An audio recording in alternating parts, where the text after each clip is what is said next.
The Drop with Frank and Brian is officially brought to you by Switch Suspension. Switch Suspension specializes in all vehicle chassis components. Lift kits, lowering kits, air ride suspension, wheels, tires, steering, and brake upgrades. They use all the best products from the best brands. And these guys are truck guys. You roll into their parking lot at the shop and they all drive custom vehicles. So they use their products that they sell on their own vehicles. So if you guys are looking for anything for your vehicles, whether you're just starting out or you just need some replacement parts or whatever, give them a call or visit their website, switchsuspension.com. Hope you enjoyed this episode of The Drop. If you like these podcasts and all the other content we create, head on over to our websites and purchase merch. Purchasing merch keeps us going and creating more content. Our websites are grinder-tv.com and livelifecustom.com. We really appreciate it. Now on to the episode.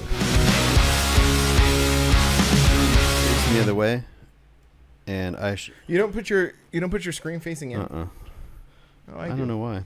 I'm just retarded. Yeah. All right, so here we are.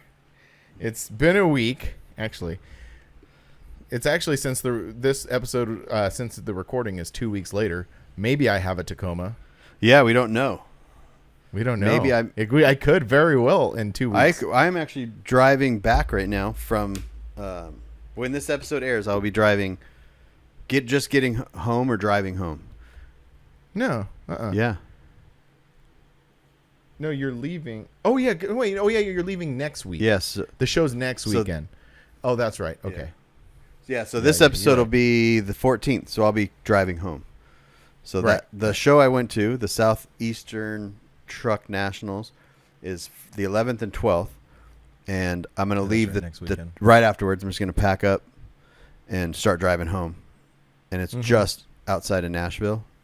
It's just east of Nashville, so I don't know where I'm going to get to, but it's going to go. Yeah. Trying out. You're gonna have everything packed in the new trailer. No, I'm gonna have it packed in the Titan. Oh, you mean but by then, then you could put it in the trailer and. You're just like it's too new. Too nice. It's too nice. No. I don't want something sliding around and denting something. You know what I'm saying? Because the inside is finished. That's right. Yeah. So we'll see. So just picture you brand new trailer, then all this stuff and all the shits in the back of the Titan. That's hilarious. So I'll be driving home when this is airing, and then I'm gonna have a whole video on this adventure that I'm going on and all that stuff. Yeah. Is that gonna be part of a build video? Yeah, it'll just flow right into it. Like, hold on 1 second. What's up? A whole another episode. Sorry, summer vacation kids. Oh yeah. So no, is it going to be part of a build-up? Yeah, it'll probably start at Pandas, because I'm actually going to Pandas on the way out of town to do some stuff on the Titan real quick, and then so it's just all gonna. What were you doing the other day to it? You was sitting at were you just getting the tires rotated and stuff? stuff? Flat repair and rotated them. I had to get a new trailer tire for the car hauler, and So now you're going to take your 375,000 mile tit all the way back across the country. Unless I find a really good deal on a Titan XD in the next couple of days. Right. Yeah. That'd be really cool if that all worked out. It would be cool, but I want to, but I don't want to at the same time. Yeah, we've had this conversation before. But anyway, so welcome to this episode. We're doing a bunch of questions. We got a lot of great questions. What do we got going on? Do you just want to jump right into it? Yeah, we're recording back-to-back episodes right now. So the episode you guys heard last Monday, we literally recorded it 5 minutes ago. Yeah, exactly. You can tell by the same shirts that we're wearing. Then these shirts you can get on our websites, livelifecustom.com and grinder-tv.com or thegoodlife.com. GOUDE life.com. All right, well, so do that because we're trying to buy stuff. Yeah, Frank's trying to buy stuff. I'm trying to. I don't know what we're doing. I don't mean either. Let's drop it. You want to drop it in? Drop it in. 1, 2, 3. Yeah, go. And drop. Drop it in. Drop in. Drop. I dropped everything. I knew the drops would come. Drop it. All right, for those at home, we cannot hear that. We just guess when it's done. It's done. Yeah. Oh, that's funny. So let's see. I'm all look. I screenshot this stuff, and I'm all like, why does it say Brian's still trying to call me? Because we're talking to each other right now.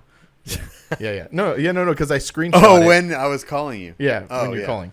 So you know how they say that like we're just gonna do these in no particular order.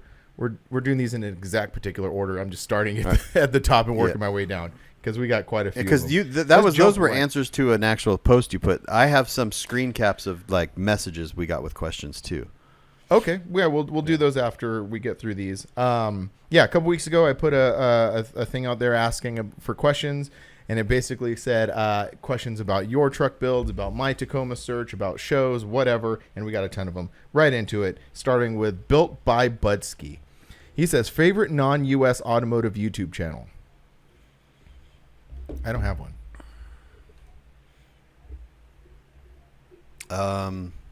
Top Gear. No. I think it's called Drop. Is it? I've said it before. Dropworks or something like that. Oh, that's right. Yeah, I forgot. Now. Yeah, it's like you know what CD you want to buy, and you walk into the CD store, and then you don't know what CD. Like you have this list of people, and then you walk in, and you go, I don't know anything. Yeah, exactly. Yeah. But if you were sitting in front of your computer, you're like, I'm gonna go check out. These are the 10. So and so. That's how I am. I'm like, you ask me a YouTube question like that, I'm like, I don't know. Yeah, like I think it's called Dropworks or something like that. Mm-hmm. And I don't know. There's a bunch in Australia that are good too. Japan, to be completely our friend Japanese TV, Japanese mini truck TV. He just actually dropped a video of that dually out there, that OBS dually. I haven't seen that. I have seen that. Yes, I did see that. To be 100% transparent with everybody, I don't watch a lot of automotive YouTube. Me neither. Me neither. I mean, I do like when there are friends and stuff who make stuff like Japanese TV or Georgia was recently on Hoonigan. That was really cool. I checked that out. Yeah, like that kind of stuff. But I'm not like, I'm the same way. I think it's like that old thing where it's all like mechanics and their own cars and stuff. It's like we make automotive content. It's like it consumes every minute of my day. Sometimes I just want to learn about Eichler houses and. I'm the same. In LA and stuff. I follow a couple van life people in their travels and a lot of music, Oh, you know what? I forgot to bring up last episode that I had. This is a week later, but I forgot to bring up that on my quest for a Tacoma, Car Care Nut has an hour-long video on what to look for when you're buying a used vehicle. Oh, really? Yeah, it's really great. I'm only like maybe halfway through it, but I mean he goes into really good detail. Yeah. Remember I was telling you about like revving it up and stuff. Like there's actually more to that. So and we talked about how I didn't take that Tacoma on a test drive. There's more to it to where like you get it on the road and you first of all you jam on it, get the RPMs up and see how it comes down, and then just let it. And then you get up to speed and then just let off the accelerator and just let it. Just the RPMs drop and cruise and just see that kind of stuff. So yeah, Car Care Nut has he's really good. His channel's really good, and he's a Toyota dude. So like, he's on Toyotas. Well, speaking of automotive, me and Joe Molina went to Strad Pizza the other day. So Strad Man opened up his own pizza place in Scottsdale over here, and me and Joe were out running around, and we stopped in, and it was really good. It's really cool. There's a huge 100-inch TV playing YouTube in the thing. There's only 2 tables inside. It was 115 degrees, so we ate. Luckily, there was nobody there. No one was outside. But there's like a dual axle Jeep parked out front, and inside there's all this cool artwork like of supercars that's with like pizza delivery things on top of them. Oh, that's cool. And the food was really, really good. That's awesome. That's cool. Is he from Arizona? No, he's from Salt Lake City, Utah, but he has a house in Scottsdale. So. Oh, I see. Yeah. Okay. Well, that's cool. Yeah, I forgot to mention that last week. But as far as overseas, like I said, there's a bunch of cool Australia ones. Jasmine's channel's always the best. Yeah. It's not 6'4" Stout anymore, right? She changed it. Is it? Well, it was Chaos. But then she started 6'4" Stout, which blew up. I think it is now 6'4" Stout because her Instagram was doing so well that she changed her YouTube over to 6'4" Stout. Because it was like Chaos Media. The Inspired Existence. Okay, I could be messing that up again. You guys are putting me on the spot, and I don't have my computer in front of me, and my brain doesn't work anymore. Inspired Existence, I want to think it is. He's been doing YouTube forever in Australia, and he's really good. He does stories and show coverage, and then yeah, that's all I got. I'm gonna mess something up right now. Was he the one that edited that part from that Australia show for you? That was a New Zealand show. New Zealand show. Is that the same dude? Different guy. Okay. Different country. Sorry. Different country. Anyway, moving on. Our buddy Ivan. It's funny because like I really didn't tell like the whole Forerunner thing again. Didn't really tell anybody. Just sort of happened, and I never really told the twins about it. So I feel like they're kind of like, "Hey man, what the hell? You didn't say anything." Because he says Ivan says, "Why the f did you sell the Forerunner?" JK. What are the plans for the Tacoma? What's your vision for it? Talked about it a lot before, but basically super clean stock, 01 to 04, extra cab, silver, bagged and bodied on Alba Bank wheels for now. And because there are other people ask other questions too. So I think as this episode progresses, maybe that vision will get a little more clearer. But just to start with Ivan's, that's what it is. Just bag bodied on wheels. Yeah, Ivan wouldn't know nothing. Ivan wouldn't know nothing about that. Well, I mean, he has a frame. No, that's not true. That's not Ivan. I'm sorry. He does that. Well, yeah, he does have his full size. That's a pass by truck or a for now truck. Yeah. Finish your dang Nissan. Finish the mini truck. The full sizes would be cool. The full size would be way cooler if you also had the mini truck. Right. Yeah. Right. Yeah. Finish your dang mini truck. Throw a body on it. Do something. Do something. Sorry, Ivan. We're just beating the crap out of Ivan. Sorry, man. And then I didn't even notice this.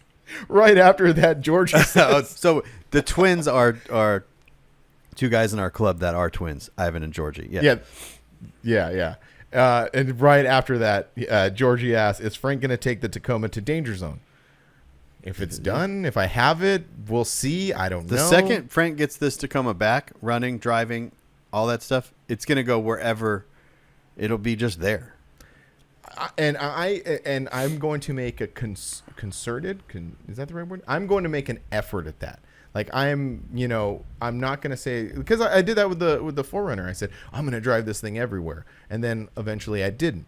But I'm going to hold myself accountable. Yeah. I'm going to take this thing. I'm going to drive it, and I'll take it wherever you guys want to go. While it's at Pandas, we're gonna put a hitch on it, and you're gonna be able to take your trailer with you, and no excuses. Yeah, no, zero. Because I want to have like we've always talked about this, about having like different setups for various applications, and one of them is the trailer, but also 10 by 10, like 3 totes with like 6 shirts in it. Go to a show. Yeah, it doesn't need to be a 10 by 20. It doesn't need to have 9 shirts or clearance racks. Exactly. It can be a lot of different things. But probably take it to Danger Zone. I'm sure Georgie's going. All right, Mr. Wagon, MRWGN, which I could assume is Mr. Wagon. He's all, why do Americans emphasize the H in vehicles and forget to pronounce it in herbs? Oh, because we're stupid. I don't know, man. Yeah. Like herbs. Herbs, vehicles. And it's also regional too. Like if you come to it's not Sacramento, it's Sacramento. Or what's another there's another one that's like that. Anyway. It's just vernacular. Yeah. Where are you from, Mr. Wagon? I don't know where you're from. He's all, I'm from Tennessee. Jumping right over to Mad_Max_Juan. Would you, and this is another great Tacoma question, would you consider getting a truck out of town, like let's say in Texas? So I've thought about, like, I've gotten, people have sent me stuff. There was a couple in Texas. Our buddy Matt sent me a really clean one in Houston. We were just talking last episode. Tanner sent me a really nice one up in the PNW up in Washington, far, like Tacoma. That's funny. Near Tacoma, Washington. Yeah. But I've definitely thought about it, definitely consider it. And you could tell me again what the alternate to this thinking is I wonder if it would be easier just to keep it in California for like registration, title, transfers, because if I get a one from out of state, I got to have it inspected. And like, what is that process? Do you have any insight into that process? Because you'd been doing it reverse. You got the club truck in SoCal and you took it out to Arizona, and that's a very easy. Well, it is if you take it to a third party registration. If you take it to the state ran one out here. I think out of state they have to do. They usually just have to VIN verify it. That's all they have to do. There is no like inspection as far as like safety or anything like that. I've never done. I've heard people talk about like it needs to be weighed and inspected and all this other things. It just needs to just. Oh, hold on. Oh, it's by the front door. All right. Yeah, I would definitely, if you found the gem and it was somewhere else and it all checked out, just go through that process. Yeah, and I'll just fly there and drive it home. Like. Yeah, I thought about that too. It's cheaper than transporting it. You get a $250 plane ticket, and if it's in Washington, you'll spend $350 in fuel, so you're cheaper than transporting it. But your eyeballs on it, and someone else's eyeballs are, but they could walk around with a video or whatever. Yeah, that's the only thing that worries me. Well, like that's probably what I would do is have someone else like look at it for me. Oh, you'd have to. You'd have to because. Yeah. Look at the one in Irvine that you talked about with all the dents in the back. You couldn't really see that from the photos, but when you got there, you saw it. So you'd have to be like a friend going over there that knew how important everything was to you. Because you could tell it's silver. You could tell it's an automatic. You can tell the interior's clean. You can tell everything, but it would have to be someone that would go drive it and all that stuff. Right. And it would have to be a good deal. And just have right. And then but what about if that person's all like, oh, yeah, it's great, man. I get it, and it blows up. Yeah, but you could do that in California. Yeah, I know. Yeah. That's just funny scenario. You fly out there, you get halfway home, and it blows up. And then the person's all like, "Hey, it ran good while it was here." Yeah. Or like it starts knocking. They're like, "Oh yeah, I heard that too. I just didn't think it was that important." That's why whoever you have go look at it, you just make sure that person knows what they're doing. Right. Yeah. Because I was gonna do that even with the giveaway truck. I was gonna fly somewhere and buy it, and I would even consider that with future projects because it would be very good content. Right. Well, that's the other thing. It's like if I did go up to the P&W to get that truck, that would be like a killer beginning to the video. And you could do it. It would take you a day. It would take you 2 days. You could fly up in the morning, go pick it up. Tanner's got friends up there that could just go buy it, store it real quick until you get up there and get it, and drive it home. Yeah. That'd be. Yeah, that'd be definitely an interesting scenario. It'd be fun. So, but yeah, definitely considering trucks anywhere. So if again, people looking who would send it over and it's in anywhere, I'll take a look at it. All right. Built by Self. Why silver Tacoma and not Dodger blue? So the reason a silver Tacoma is like, I don't know, man. I just like, I've said this before, is like every time I envision this truck in my head, it's silver. I had a dream last night about it. Yeah. It was a Frontier, but it was silver. If you wanted a Frontier, this would be easy. They're all over the place. No, I know. I don't. But I'm just saying, in my dream, I don't know why it was a Frontier. Probably because when you're looking on Marketplace, there's thousands of silver Frontiers for sale, and you're like, if you weren't looking for a Tacoma, there'd be a bunch of silver extra cab Tacomas. Yeah, right. If I was looking for a Frontier, there'd be none. But yeah, I just envision this thing in my head as being silver. And to be honest with you, like last episode, we were talking about like these different colors and stuff. And I said I see a red one or the maroon one, and I'm like, I'm just not a red truck dude. I'm a blue truck dude, and that's one thing I absolutely loved about the 4Runner was the color. I just love that blue. Maybe sometime down, I also picture this thing being maybe at one point blue, just because I really like blue, and also. I love the Speedway blue. That's my favorite blue. That's what the 4Runner was.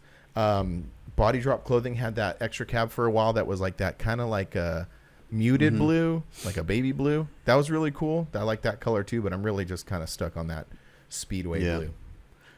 So maybe possibly one day when it's all done and I'm like, yeah. But actually, I actually envision it like the stock repaint, like we've talked before about Alan painting it just a stock color again. And then doing some like grayish graphics, I think would be cool. It's really small, like Joey's, like that, like little, stripe on the side. So I definitely envision that. Nothing's off the table, but right now, the table is silver and clean because it saves you money because you're happy with it. It's not like you get it and it's a weird color you don't want, and you even when bagged and bodied, you're like, this isn't really what I want. So. Right.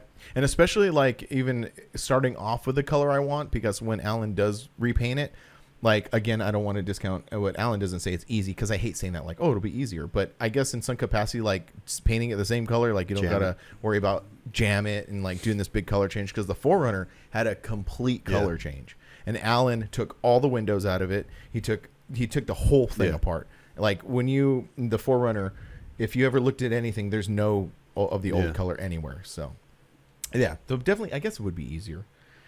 But yeah, that's why silver Tacoma, not Dodger blue. And plus, Toyota didn't make a Dodger blue Tacoma. No. They just came out with that weird purpley color. It's so weird. Cobalt blue, I think, is what. I don't even think it's a cobalt. I think it's just a purple, isn't it? Straight up purple. I don't know. All right. Ralphie's Designs. You looking for a stock truck or an already bagged Toyota? That's a great question. We know that I'm looking for a stock one. Like I'm absolutely looking for a stock one. But it is interesting to see how many people do send me all the bagged ones, you know? And it is kind of tempting. Oh, yeah. There are a couple out there that are like, man, you know, you could get that. You could do a few things to it, blah, blah, blah, you know? But I don't know. I always like, no, you need to stay the course. Stay the course. Yeah, because you just never know what someone took off. You know, that's the biggest thing. When you said that about like when the little tiny pieces, I think, are the pain in the ass ones, like taking off this little piece of trim or taking out this thing or like moving this thing around, you know, like, And I could see that with your truck too. Like when you were going through your whole air conditioning thing, when you have the one thing about the video that you put out with Tanner doing the air conditioning, that shot of you when you pull the dash out of it, I was looking at it and I'm all like, damn. Yeah, that sucks, dude. That's sucks. A lot of stuff going on. So I'm looking, I'm like, what are these wires for? There's just plugs. And we found one was the windshield wiper motors. And he's like, oh, yeah, the plugs are just there inside the cab. And eventually one day we'll run them and plug everything in. But for now, and then there's just all these plugs not plugged in, and I don't know what they are. Yeah, I know. It is a little intimidating. And then when I go to adjust my heat, like one of the vents doesn't go all the way over to just the vent. It stays halfway between, and I can't get it over because everything's been messed with. You want something that no one's messed with. I don't think people understand how satisfying and important that is. Mm-hmm. Yeah. Especially like when Tanner was all like something about me, and then you're like, oh no, Frank's starting with a stock one. He's like, what an idiot. That was hilarious.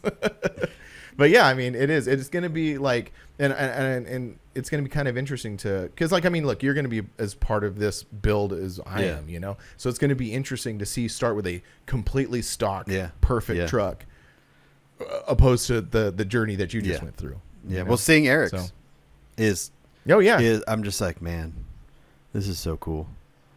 Mm-hmm. You know, mine was great for content.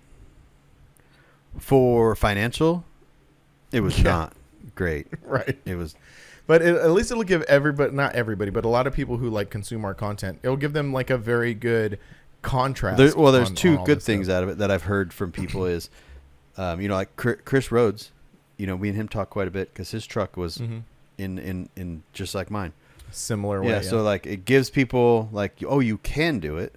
You can bring a truck back, you know, that you've made mistakes on, or you went the wrong way on, or whatever. Like anything can be brought back with money and people that know what they're doing. Mm-hmm. You know, good friends and all that stuff.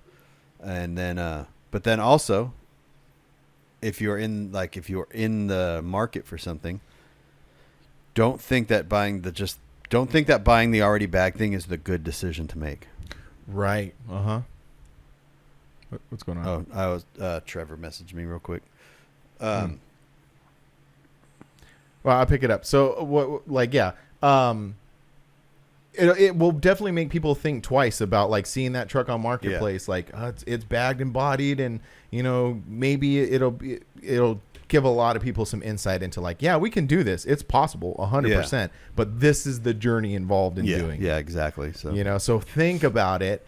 And if you want to start that journey, if you see like a truck that's bagged and bodied and partially done already, but it look like it's already got a really good stance to it, and you really like it, then freaking go for it. And take someone that knows suspension with you to look at it, because it could look great, But Tacomas aren't the easiest to bag. You know what I mean? So a lot of people just just do weird things to the front.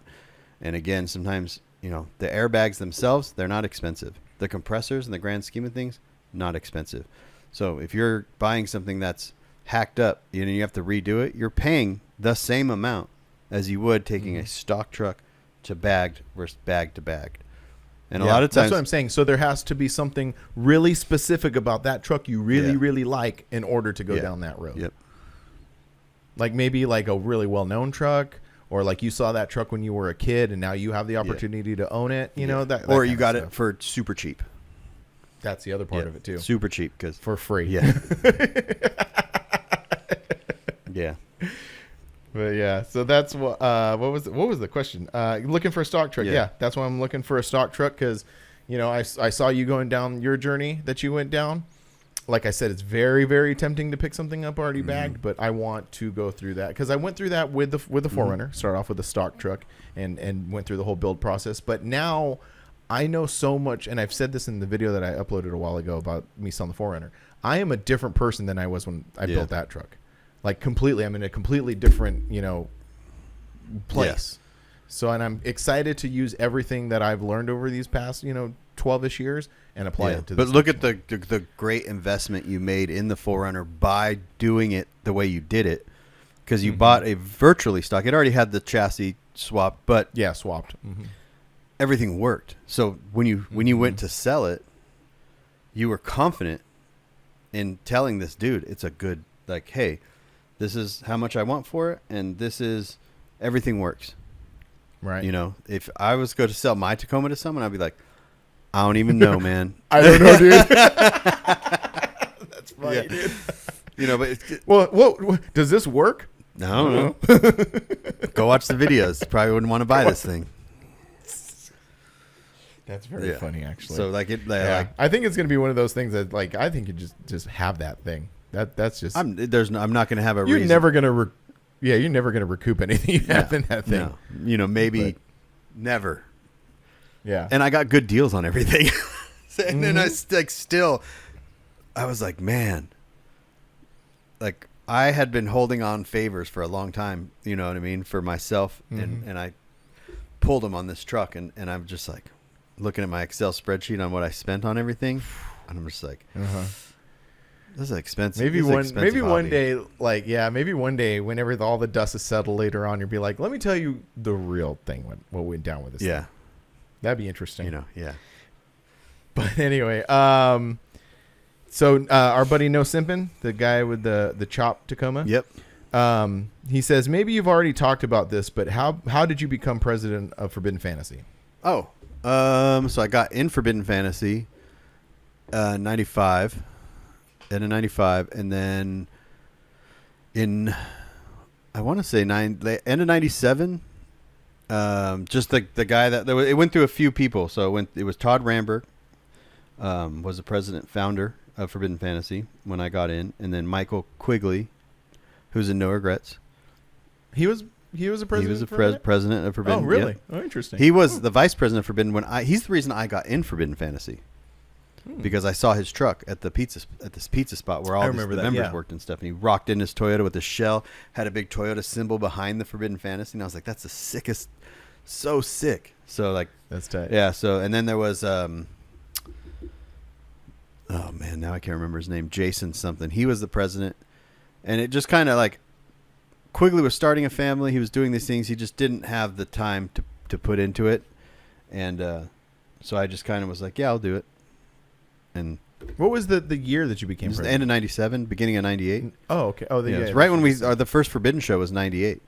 So it was right around that time. Yeah, like Ernie was in the club. And we were just going through this period of like Quigley was still in the club, but I had just had more time. You know, I was young, didn't have much going on, had a lot of time to commit to it and wanted to do it. So yeah, that's how it happened. So when Ernie left and he started No Regrets, that's when Quigley left too? No. There was everyone stayed except for Ernie and Gary Stalling. And then there was an incident that happened where the rest of the few people got out. It was maybe 6 months to a year after that. I forgot. I don't know the timeline, but no, they stayed in for a little while. But that's kind of what happens with clubs. You get people are closer friends with each other, and then if this person leaves, these people are not going to be far behind. You know what I mean? There's just so that's just how that went. And that's just the way it works out. And Quigley's still in no regrets. Still in no regrets. Yeah, he's still doing it. It's freaking wild. Did you ever find that cap for him?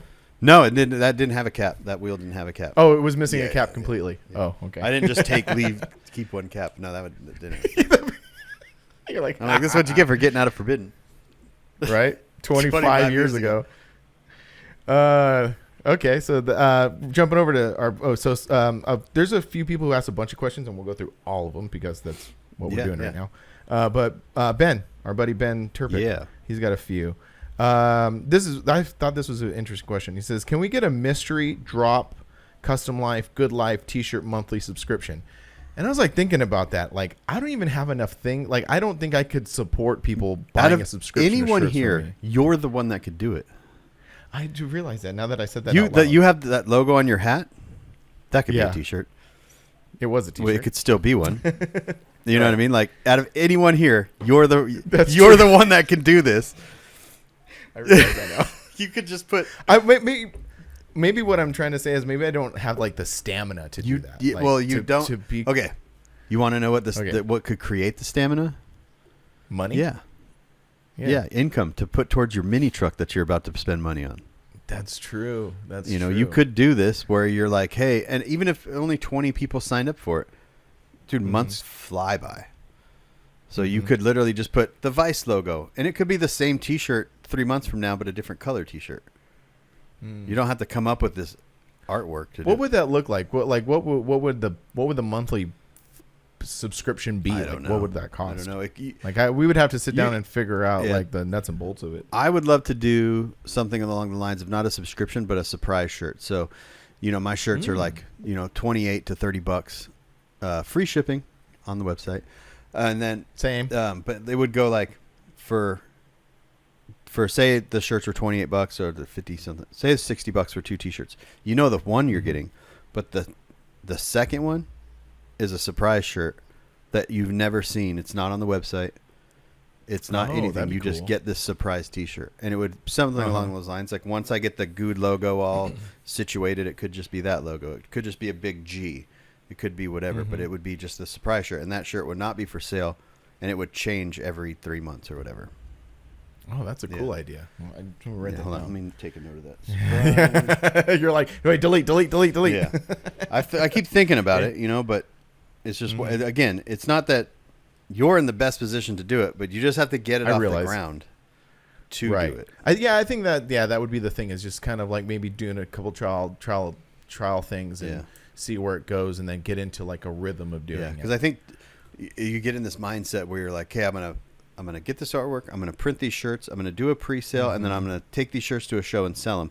So you already see the money coming in right there. But with a shirt, you have no idea. You don't know. You don't see the money. There's not a plan.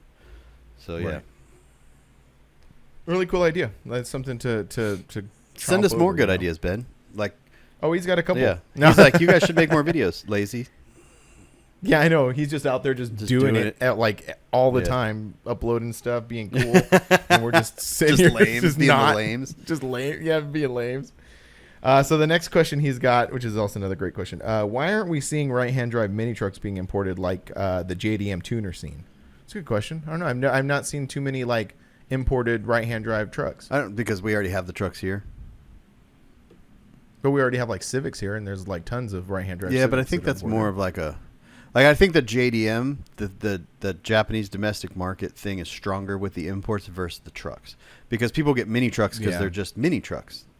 They don't associate them with Japanese mini trucks or American mini trucks. They're just mini trucks. Like, I like S10s. I like Toyotas. I like Tacomas. I like, Frontiers. No one's saying I like the Japanese market versus the American market, where I think that's just more prevalent in the import scene. Mm-hmm. Yeah, it could be. I like little, not necessarily full like imported Japanese stuff, but I do like the little stuff like putting taillights, like Japanese taillights in, or like corner markers, just little tiny stuff like that I like. But yeah, I don't know why I saw either. a Tacoma extra cab. I need to make business cards literally that say, hey, if you ever sell this truck, like here's my phone number type thing. So in traffic, I can just go throw a card at them, you know? Like Mike the other day. Yeah. But this one, it was maybe a little bit lowered, and it was not the silver. Toyota also made a color. It was a darker silver, almost a blue. It was like a purpley, but not purple. It was really like a very dark blue, but not dark. I don't know. It's hard to explain. Huh. But and it had clear third brake light, clear that's tail lights, cool. and I was like, I want those tail lights, just to have them. And I was like, and then he just kind of, I could have followed him and given him a thing like, hey, do you want to sell those taillights? I'll buy you new taillights to get those. Because that guy could have bought that truck from someone, and those are the taillights that he came with it, you know? Mm-hmm. So. Yeah, that's interesting. I've only done that one time. I was at the dump, funny enough. So I was at the dump, and this lady, not old lady, but older lady, pulls up in a super clean Tacoma extra cab. This is a long time ago, before I was even in the market for one. But yeah, super clean, silver. It was silver, and something came over me, and I said, "Hey, that's a really nice truck." And she's like, "Thanks." She's all, "Would you ever sell it?" And she kind of like looked at me. She's like, "What the hell? Why? What?" So it was really awkward interaction. But so I've done something similar like that, but usually ends up awkward.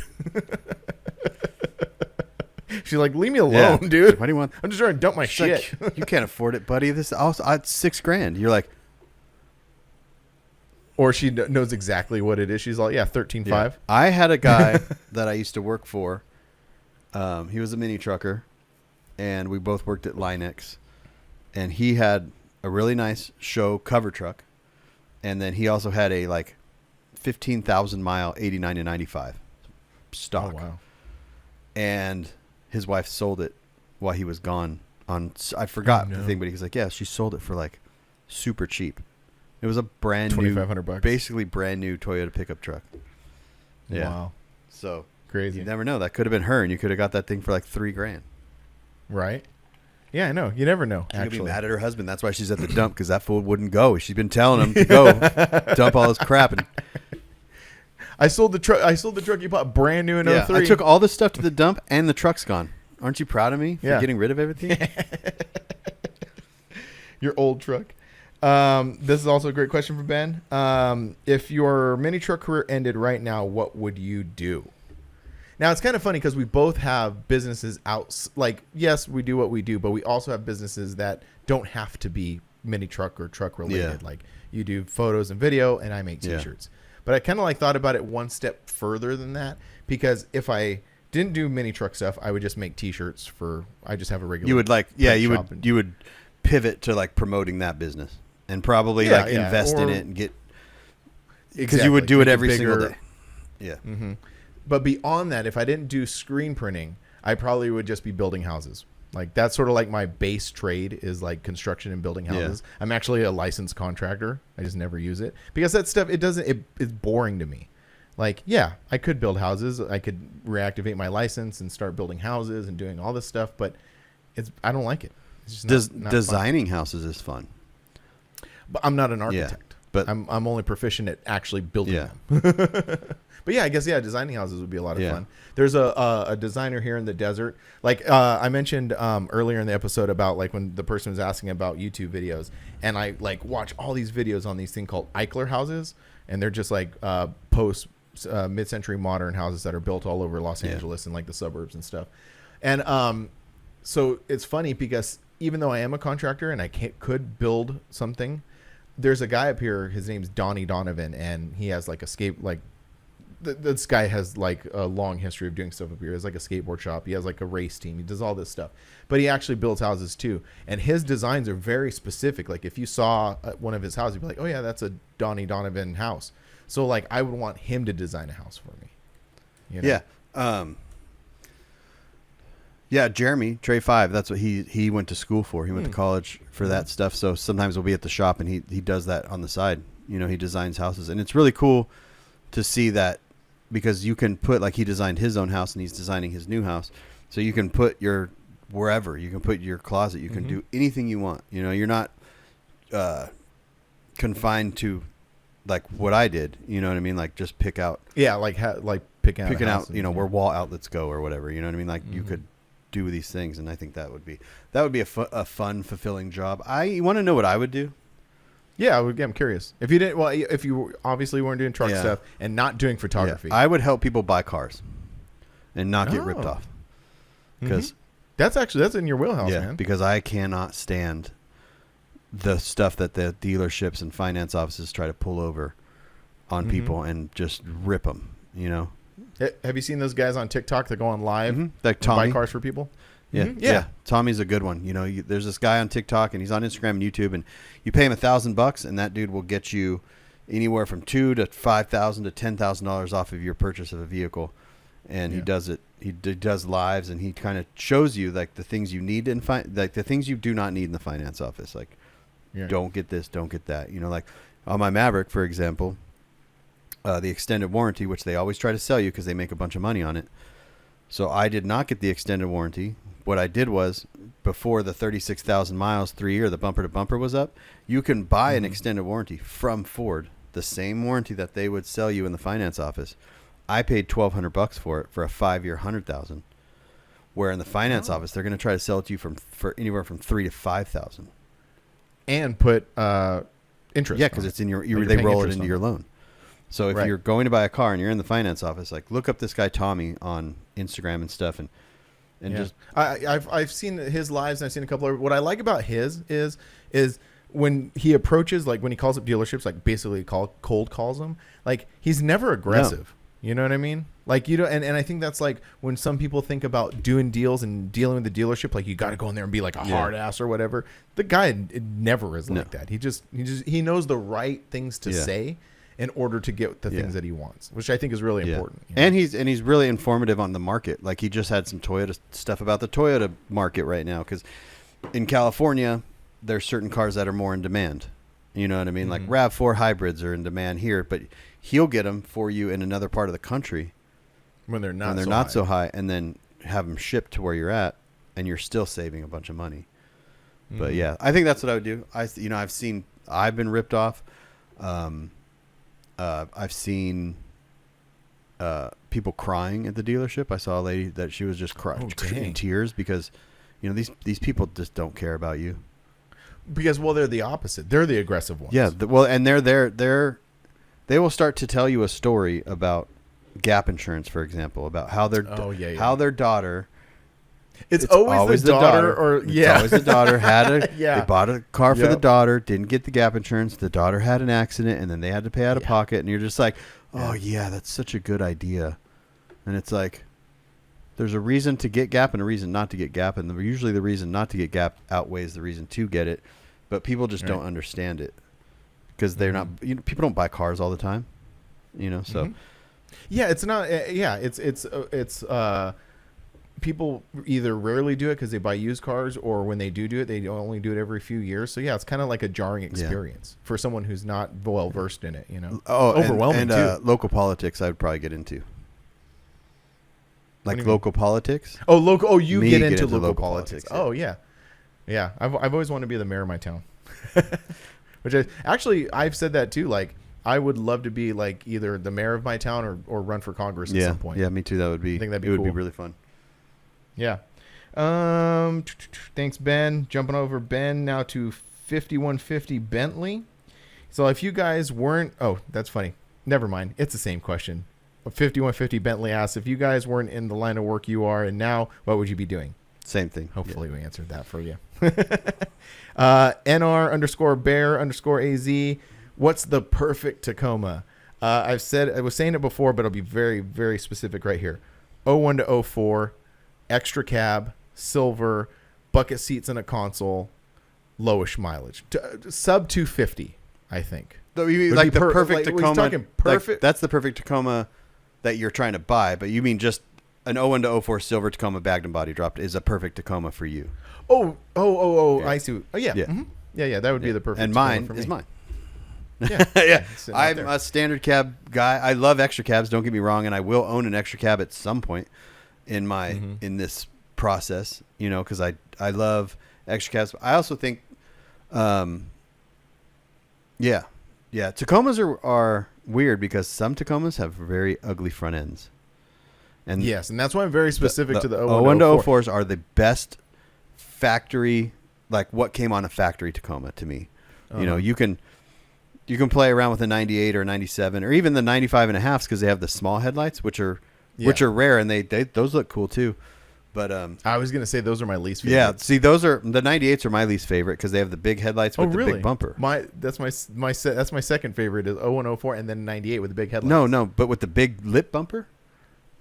I don't really pay attention to the bumper. I'm only you have to pay attention to the bumper because you'll walk into it 3 feet before you hit the hood. You're talking about my year, the 97, with the chrome slick bumper and the big headlights. Oh, okay. That's what you're talking about. Yeah. Go look at a 98, and it's got that big chin bumper. Wait, 97s had big headlights too? Oh, okay. Then that is the 95 and a half and 96 98 had small headlights like the 95, like the 80, 90, 95s. And then 97s kept the regular chrome bumper with the big headlights. And then 98s went to big headlights, huge bumper. Oh, I see. Yes. Yeah, I'm not thinking about that. 90, but I think I just like the headlights. Yeah, I like all those years because when you bag and body drop them, they're proportioned. Like even the small headlights. They're not my favorite, but they still look cool. But I think they nailed it with the 01 to 04 front ends. They look cool.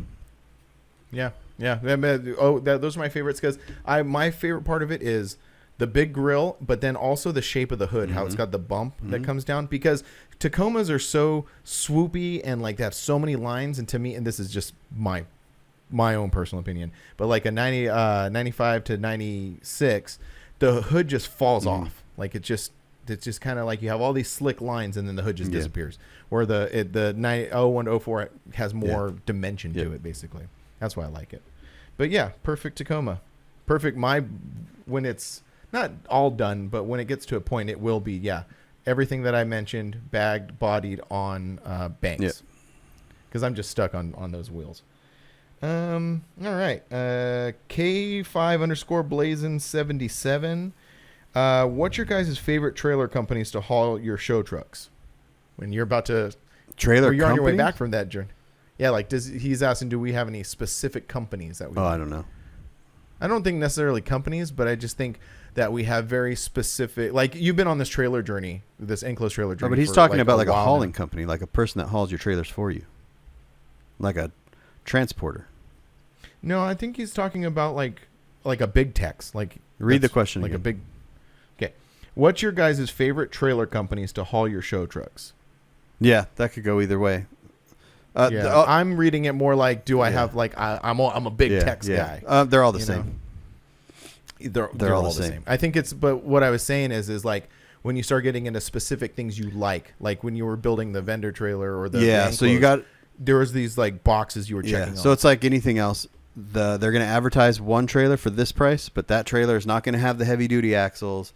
So if you upgrade to the heavy duty axles, there's only like a few companies that make those axles. So it doesn't matter the trailer manufacturer. They're all using the same axles, you know, and all that stuff. So, but I would say like probably Big Tex is probably like I think that's the most like, that's like the most common high end industry standard, maybe. I don't know. I don't know. But if I'm embarrassed to show anybody, but if you saw the car trailer that we have laying around here, you'd be like, I remember I used it one time. I forgot what we were doing, but Max was there. He looks at it, he goes, "What's wrong with this trailer?" Yeah. I was like, don't mind that. It was real bad. I guess the best trailer is just the one that the best trailer is the one that you got, man. Yeah, yeah. Because I have the open car hauler, and it's all steel, right? It was made in Fontana. It was that place is super cheap, but it's still a steel trailer with axles on it. They're using the same leaf springs. They're using all that stuff. I've upgraded all that stuff, but when I got the price to fix that trailer, you know, it was for the price to fix that trailer, I could have went and bought a new trailer. Oh, really? But the guy said, "Well, you're going to buy a new trailer, but it's going to have wood." And this is a steel. You don't really find all these steel trailers anymore, you know. And I'm like, "Oh yeah, that's true." He's like, "It's not. You're just replacing all the parts, and this is a new trailer." And so I'm like, "Oh yeah, that makes sense." So that's another YouTube thing. Going back to YouTube channels that we watch, I went down this wormhole. This dude that buys junk trailers and fixes them, and I was like, oh, watching really? him like, I this would be a fun thing to do, like buying these things and fixing. You're them. essentially doing that. Yeah. You have been doing that for the past couple of years. So, but he was doing it all himself, and it was just like, oh yeah, this is really cool. Any trailer is good. It's just the parts that they use. I came across. I'll send it to you later, but I came across this. I think it's a newer page around here in Southern California, but it's an RV / car trailer trader, basically, kind of like what Cali Boy does, but for RVs and car trailers.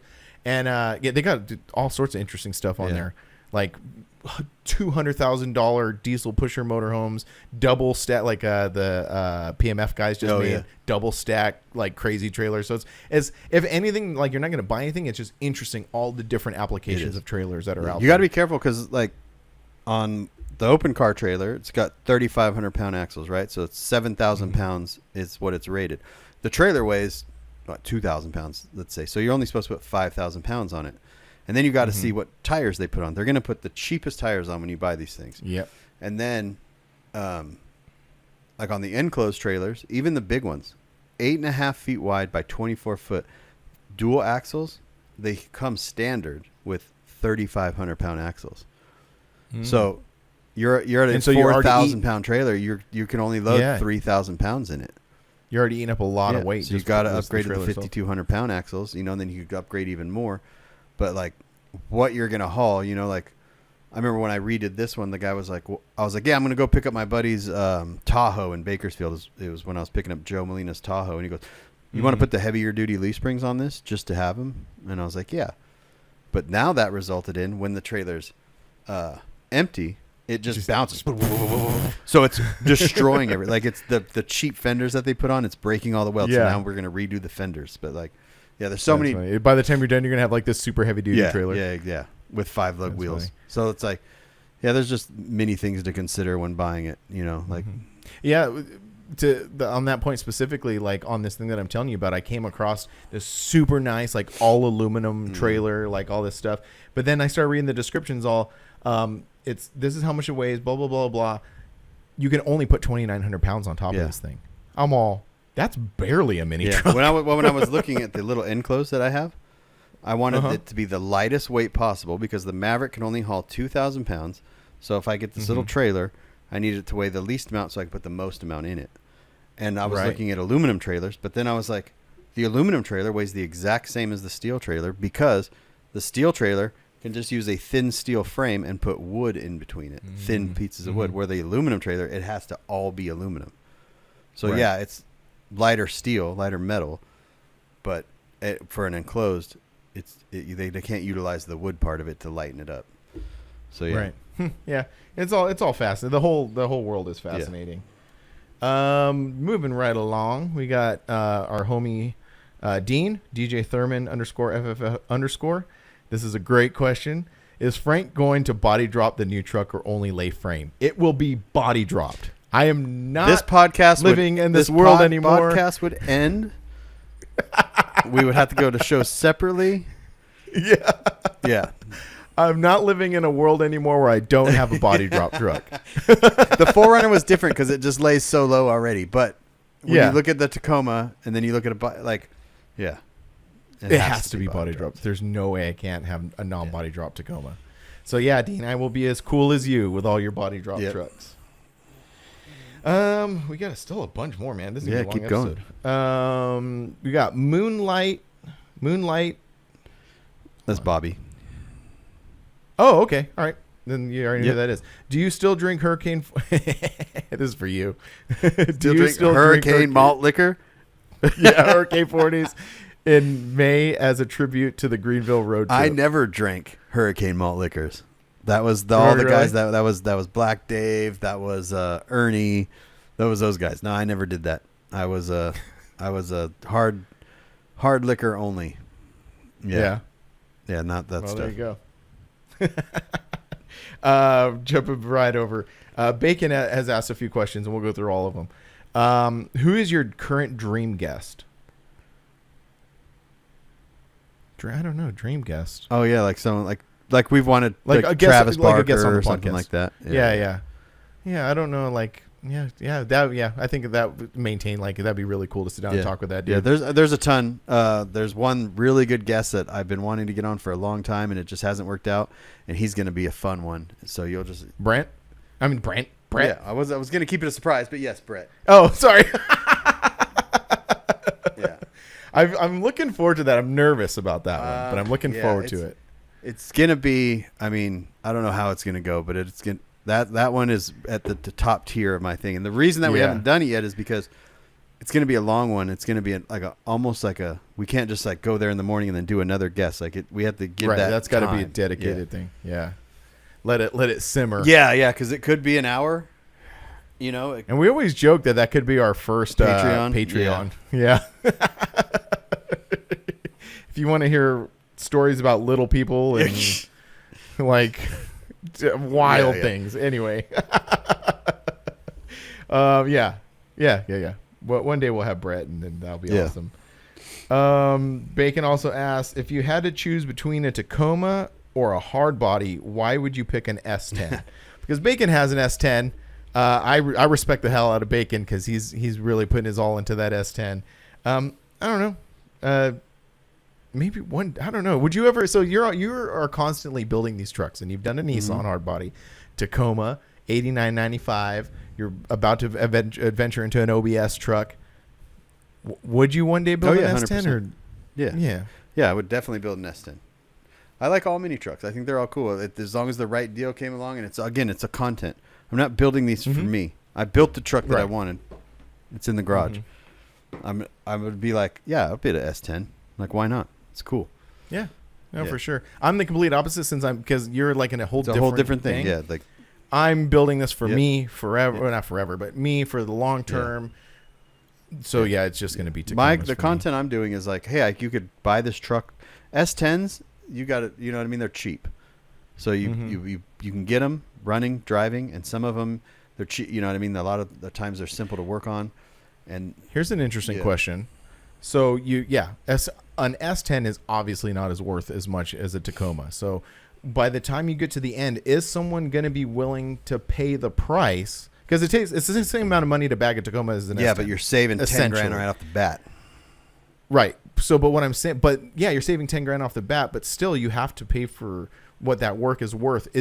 Are people going to want to pay that for an S10? No, but that's why you just go into it knowing that. Like I would go into it knowing that we're not going to do, like you don't have to put all the same amount of work into the S10 because there's so many more readily available parts. And like to bag the front, it's just cups, and it's going to lay low and maybe some arms. I don't know too much, but I know that to bag the front of an S10 is way easier to bag than a Tacoma. So but and it depends too. Trims, right? So if you find a 4.3 liter V6 S10, those are just as much money as a Tacoma.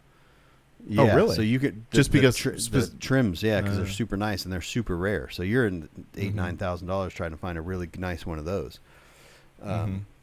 They're super hard to find, but especially like another cool one. We had a couple of these in the club back in the day, and they were fun to drive. Was the 4.3 liter V6 manual standard cabs. That was essentially the extremes, right? I don't know enough about it, but I know that these things were quick. The 4.3 is just basically a Chevy 350 with the 6 cylinders. So, but anyways, I would definitely do that. Yeah, maybe Bacon will buy it. Maybe. Bacon again. Since I saw one of you laughed. Oh, this is. I laughed at this message I sent. Since I saw one of you laugh, did your morning poo set you up for success? He's very interested in our particular BMs. Our particular what? Bowel movements? Yeah. All right, Bacon. We're gonna move on. Yeah, I got some here. If you want me to drop something in. Oh no, I still got a ton more because I got some long ones. Oh, okay. Well then, why don't we do a couple more and then we'll jump into yours. Our buddy Daniel, Pinnacle C10. This is kind of funny. Who would win in an arm wrestle, Frank or Brian? I got $5 on Frank. Film it. I think you would win. You're not low key strong, but like I don't know. You're a strong dude. I think you might win. No, it proved that we were both little weak weaklings whole with that hand whole thing? hand thing. And then Dean comes Yeah, through he's and like, just raw, and we're like, all right, thanks, man. No, Yeah. I got my Yeah. thing here. I know, just keep doing that. I couldn't even bend it when I first got it. I was like, is this thing broken? That's awesome. All right, go ahead. We'll switch gears here. Ryan from Phoenix out here, 94 mini trucking. Mm-hmm. And I don't understand these questions, so maybe you will. Oh, okay. Why do you think the younger generation of the scene has such an affliction towards the scene before their time? Or why do you think it is so common for nice trucks to be destroyed after they've been bought by a new owner? I think you might be talking from some personal experience, because one, I think like young guys who come into the scene who like talk about like how it used to be. I think maybe that's just influenced by older dudes talking about that, because they hear all the older dudes talking about how Yeah, or man, their it used to be dad. so I much think his fun, dad blah, blah, blah. was in the scene too. And see, I think that's very specific. So yeah. So I think that's like a very unique thing. Again, like there's just so little new people coming into the scene. It's hard to say. You know, it's not like we're out at meets and there's always these young dudes. You know, I guess the real question asked those would be like the humble mini guys, the mini truck and revival guys. Well, I think too, like if you look at hot rod guys, it's because their dad was a hot rodder, so they're trying to keep that going. You know what I mean? So I think a lot of times whatever your parents are into, you kind of like, I don't know what the percentage would be. You know, there's like a high percentage that you're into it as well. And, you know, so if you're into cars, you're going to be the thing that you grew up on. Right. Type Yeah. thing. Yeah. That's I talked about that a little while ago about like your environment, you're a product of your environment kind of thing. And as far as like the destruction of trucks, again, he might be thinking of a very like personal experience, but I see the opposite. I see a lot of these guys picking up older builds and redoing them and taking care of them. I mean, you guys got obviously like Fester and Jenkins and those dudes, but like the guy who bought the 4Runner, you know, he bought a truck. He is like super taking care of that thing, you know, and I think that's more the sentiment. So I've not seen too many trucks get bought and then destroyed. I think if they did get bought and destroyed, it's because they were already destroyed when they were bought. Yeah, you know, and maybe they were perfect example, that green S10. Remember that those guys bought out here? Oh yeah, maybe that's what he's talking about. It's possible that thing was beat when they got it. Yeah, and those guys in bad shape. I don't think those guys were like, they didn't care about the story of the thing. You know what I mean? Like, but if they were to buy like last look and do that, then there would be some therapy needed there. You know what I mean? And I don't want to like talk crap about that particular truck because the guy who built that truck passed away. And, you know, but I think that's part of it. That truck was built. It was a thing that happened in the past. It was cool, but it doesn't carry the same weight as some trucks, you know? So, and I also think that without going into a whole tangent about that, I always, and I've said this many times before, it's weird when people says like, someone needs to save that thing. Yeah. No, you don't. It's fine. Save the stock ones. Yes, save that's the stock thing. ones. Mm-hmm, let the real nice ones, like the ones Festers, those guys, you know, they get some of those legendary trucks. It's all good and great, but man, there's a lot of beat trucks out there that are polished turds that if you want to save them, cool, save them. But at the same time, the stock ones are going away. You see them every day going down the 10 freeway. They're going down south, you know, so it's like there's going to be less and less and less. That's a really great perspective. I like that. Save those trucks. Don't worry about the ones that have been cut up already. So Rich Shoechuck has I got a real long one here for us. Oh, hold on. Ready? Oh, Rich. All right. No, I'm just kidding. Hey, fellas. I have a question. Not sure if you've touched on it before or not, but is there factory styling cues on mini trucks over the years that you like the most? And are the factory styling cues you like the least? I'll start. I really like the B2600i bubble hood, hard body line, and the 720 lower valance. I really dislike the Isuzu Space Cab side glass. 88 to 97 Toyota Extra Cab side glass. He said something about them dropping as low as doesn't look right to me. And the Tacoma front fender body line, the way it swoops down, just doesn't look to me. Of course, these are just my opinions. And Brian will think my opinion is stupid. And I did. I agree with 90% of that. But look at my Tacoma. I don't like the swoop body line, so I went with the straight body line because it matches the back body line to me. Right. So, Rich, I only think you're half stupid. Yeah, I agree 90% of that statement. I also love 26i. I also like 26i hoods. I don't like it when people have Mazdas and put 4x4 front fenders but don't find the bed. And I know that's really hard because I had one. I had one that had four-wheel drive front fenders, and it took me a long time to find a clean, good bed. But that extra work when it's all like that, because I like both versions. A two-wheel drive, so super sick and clean. A four-wheel drive version, also super cool, but you got to have both, you know. And the 26i hood. And you can take it even one step farther with me with Mazdas. It was like a high trim level Mazda, but there's a chrome strip that goes around the front bumper that looks super cool. Little tiny things like that. Chrome window drip guards, which is another like high end trim Mazda thing. I like what he was talking about with the Isuzu space cabs. Like I've never been a fan of those windows, but I don't mind the Toyota ones because they're thinner. I mean, and they're just not as in your face. And you know what else? And you probably, I don't know if you already know this, but the difference is the space cab ones are flat. They're just like flat on the side. When the other ones you're talking about have a little body line at the bottom. Yeah.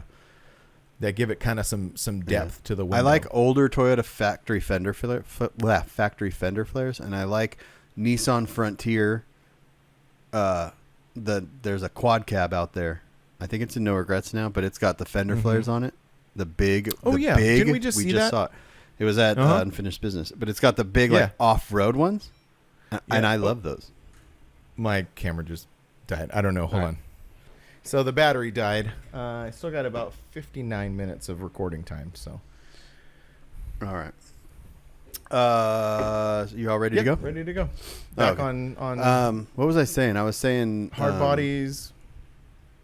Oh yeah, so the Frontiers with the big over fenders, and I think those look sick. And only on those though, you know. I think Izzy from Freaks added the flares to his Tacoma from the '79 Toyotas. Oh really? They're just kind of they're cool. Like if you look at the Toyota Blazer that Grant built that year, those Toyotas have like a little fender flare on them. And I think that's super cool. I'm trying to think of some other like little. I'm just like a Mazda nerd. I'm a Toyota nerd, so like I like little touches. I'm still learning about like Toyotas and stuff and different applications and different trim levels and you know so. But yeah, that was a great question. And like I said, I agree with about 90% of what he said.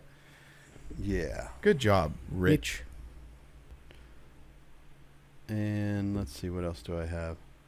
Oh, here's one from Brett out here. Perfect Poise Brett. He just sent it today. Frank, on your future Tacoma build, you had talked a little bit about using it as a truck when possible. Will you keep the bed stock depth? This was a big struggle with my truck and wanting the bed deep. We did a different frame design to keep everything low. He did an underslung frame, so it went under the axle versus over the axle. Minus the notch cover is stock depth, and I was 100% against the underslung frame. I'm excited to see what you do with it. Yeah, that's what you were talking about earlier. I definitely want to do truck stuff with it. I want to be able to take a booth places. And like I have this like I'm still like working out the rough ideas because I haven't I'm just barely starting to do the first video on this whole thing about getting the Tacoma. And I want to do like almost like a bullet point thing of like things that I want. Like right now I'm doing this thing where like I'm very specific on the stock truck that I want. Once that's acquired, I have another set of things that what's the right word? Non-negotiables, like things that I want, non-negotiable things that I could do differently or whatever. I just don't know what those things are yet, but I think I'll have a clearer picture on once I get it. And plus I want to sit down with Panda whenever how it works out. I want to get out there even before we start the build. I just want to sit down with him and go over each of these things and say, what is this possible? What do you think? What about this? You know, I don't know how it will translate video wise, but I think it'll be interesting to start there. Yeah. Here's something that people can help you obtain. You need a older Toyota rear axle. Okay. So if anyone has an older Toyota rear axle laying around, hit Frank up because you're going to need one of those. That's a good thing to get and set off to the side. Okay. I already got some part. I said this before that I won't go into a bunch of detail, but I do have a few parts already. But why particularly? So you're talking about like an 89-95 rear end? Yeah, because the Tacoma axles are too big, and when you body drop it, your wheels will hit your bedsides. They're so you need a narrower axle. Oh, okay. They're narrower. Okay. Yeah. Okay. All right. Cool. Yeah. So if anybody has one of those laying around, I need that one. And That's all I got. I'm sure there's more, but I got a ton more. That you got a ton Yeah. more. All right, we're at hour 6-ish, so if you want to hit a couple. Oh wait, more. hold on. Just hold on. Sorry. And Pinnacle. Oh, never mind. I only got a few more. I thought I had a lot more. I had a whole. All right, go ahead. Finish them out. Brent 61 Cadman in our club. If you were to build a vehicle that wasn't a mini truck, what would it be? Mine, I'd build like a 60s, 70s custom, old car, something like that. I've always loved those type of vehicles. I don't know what I would do. There's too many that I want to do. I think he wanted me to say C10. No, no, not really. I love all my C10 homies, and I love the trucks, but I'm just not interested in building one myself. Yeah, I think like if I had all the money in the world, and there was no, I would build a C10, but that wouldn't be the only thing. I would build also everything else. I'd build a wagon, an import, this or that. There's too many there's too many things. But if I only had to pick one thing, not a reality thing, but yeah, if you had unlimited funds and whatever. But like, I think what he's saying, like, if you weren't building these trucks right now, and it had to be something else. I don't know. Oh, you don't know? I would, like I said, I would definitely build like a 60s, 70 custom. I'm like, but my taste changed. So like, if you would have asked me this like a few years ago, I would have said it would definitely be like an early 50s Chevy, done in a like late 40s or late 50s style custom. But then I went through this period where I really liked 74 Caprice glass houses. You know, like I was really into that. And now, ever since that Pink Motel show, I've been not obsessed. Well, yeah, obsessed with 70s lowriders.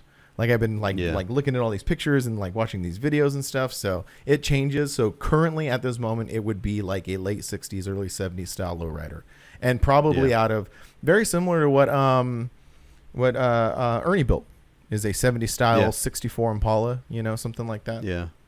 I would be very much inclined to build something that's comfortable and fun to drive. And I don't know what that would be, but a lot of times we say like, oh, I want to build this. But then when you think about it, like, is that enjoyable to actually drive? Like, do you have to avoid potholes? Do you have to like, can you take it through a drive-through? Can you just hop in it whenever? So whatever I built would have to be get in. And I would want it to be, like kind of fun to drive as far as fast wise too. Yeah, you've always said that you want like something sporty. Yeah, yeah. Would it be like what they call the JDM Hero cars? What are those? Supras. Oh yeah, yeah. You know what? That probably would be it. It would probably be like a '93 Supra, you know, with a upgraded turbo, you know, and like all that stuff. Because those cars are not necessarily like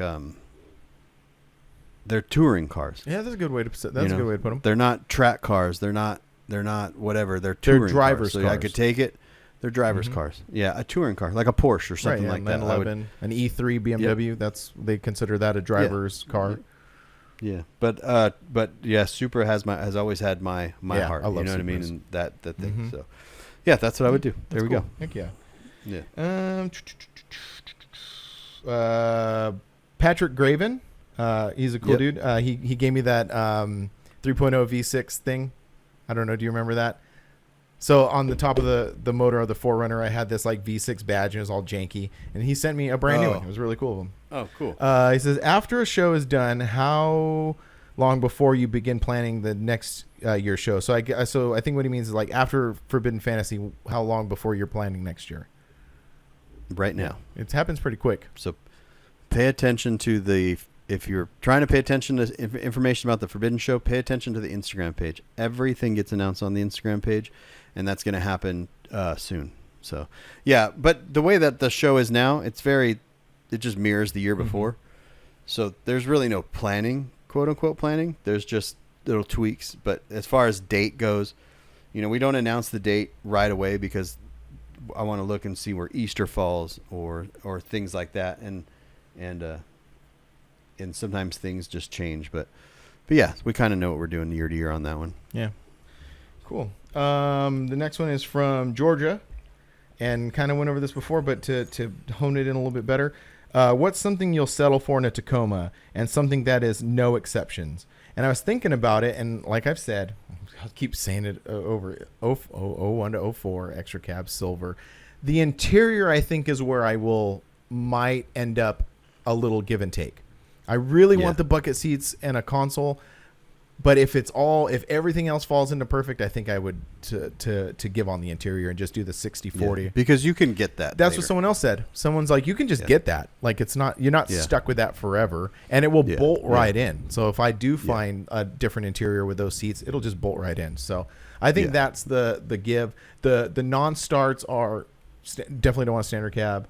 The other also the year. I don't want an older one. Automatic, and the color. I think I'm pretty stuck on the color. So yeah. So there's only the color would be, I guess. Yeah, I think the color would be an exception if it was white and cheap. Yes. Yeah.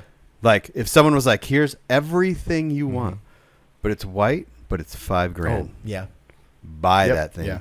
Even if you just bought it and just cruised it around and sold it later on. You know what I mean? Like, that's true too. Sometimes those right deals, sometimes you find them on Marketplace and you're like, hey, is this available? And they're like, yeah. I'm like, oh, I'm just going to go buy it because I got it cheap enough. I could just, if I find a silver one in between now and when I have to drop it off at Pandas, like if you found a white one for $6,000, buy it. Get all your parts, and then by the time you get it to Pandas, like by the time that slot opens up, whenever that might be, still shop around for silvers because you could just go buy a silver one and then sell the white one. You know what I mean? No, that's a great point. Yeah. So, I would say that right off the bat, like maybe the interiors probably, because then now you're just like imagine that like I find it, it's like 190,000 miles, super clean, silver, everything, but it's got the 60-40. And I'm like, and it's like, it's like $8,500, and I'm like, nah. Yeah.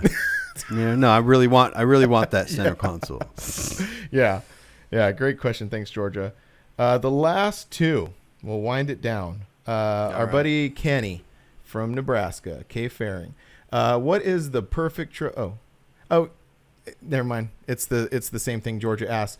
What if the perfect truck has everything but the wrong seats? Is it a deal breaker? No, we just discussed that. No. And then the very last one, our buddy, Canada, Yeti Fab. Who? Yeah. Turkey drag.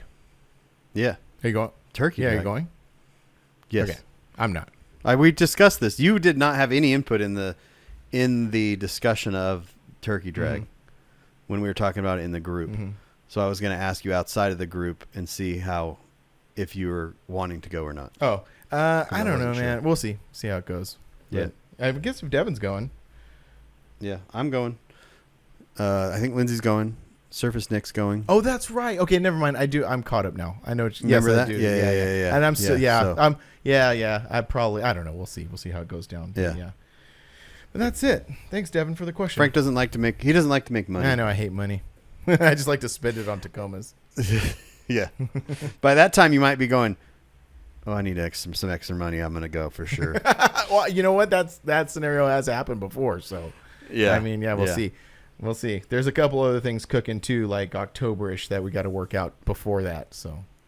Oh, yeah. Yeah, the reason that I never went to Turkey Drag was because Severed was always that weekend. Oh, that's right.